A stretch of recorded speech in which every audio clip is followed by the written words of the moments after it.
Praise the lord. దేవుని ఘనమైన నామమునకు మహిమ కలుగునుగాక. ప్రభు పేరట మీ అందరికీ హృదయపూర్వక వందనాలు.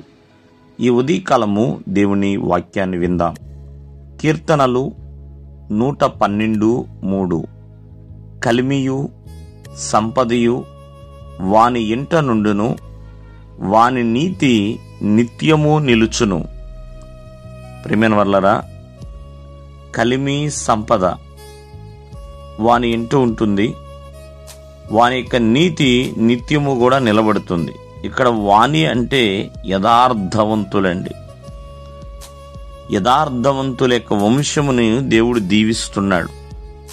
కలిమితో, సంపదతో, నీతితో నిత్యము వారిని నిలబెడుతున్నాడు. అందుకనే యథార్థవంతులు ఎప్పుడూ కూడా దేవుని దృష్టికి ఎల్లప్పుడూ కూడా దేవుడు వారిని బట్టి ఆనందిస్తాడు. దేవుని దృష్టికి వాళ్ళు ఆశీర్వదించబడిన వారు. అందుకనే యథార్థతని విడిచిపెట్టే సాహసము చేయకూడదండి. ప్రభువుకి ఇష్టమైన చక్కటి గుణం ఏంటంటే యథార్థత. యథార్థంగా నడుచుకున్న వారిని దేవుడు ఎప్పుడు కూడా ఇష్టపడుతూనే ఉంటాడు, ప్రేమిస్తూనే ఉంటాడండి. అందుకనే బైబిల్ గ్రంథంలో రాయబడుతూ ఉంటుంది, యథార్థవంతులు దేవుని యొక్క ముఖ దర్శనము చేసెదరు అని. యథార్థవంతుల ప్రార్థన ఆయనకు ఆనందకరము. యథార్థవంతుల యొక్క వంశము మరి దేవుని చేత ఆశీర్వదించబడుతుందండి. కావున ఎప్పుడూ కూడా యథార్థవంతులను దేవుడు, ఎందుకంటే ఎవరు యథార్థవంతులు అంటే ప్రభు యందు భయభక్తులు కలిగిన వారు, దేవుని యొక్క మాట విని ఆ మాటను బట్టి అధికముగా ఆనందించువారు.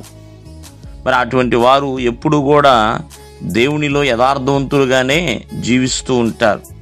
ప్రియమైన వారలారా, యథార్థవంతుల కంటే చీకటిలో వెలుగు పుడుతుందంటండి. చీకటిలో దేవుని యొక్క కటాక్షము, దేవుని యొక్క దయ వారి మీద ఎల్లప్పుడూ నిలిచి ఉంటుంది.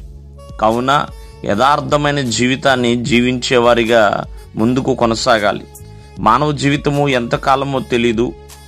ఉన్న కొద్ది కాలంలోనే యథార్థతను కలిగి మనము ముందుకు కొనసాగాలి.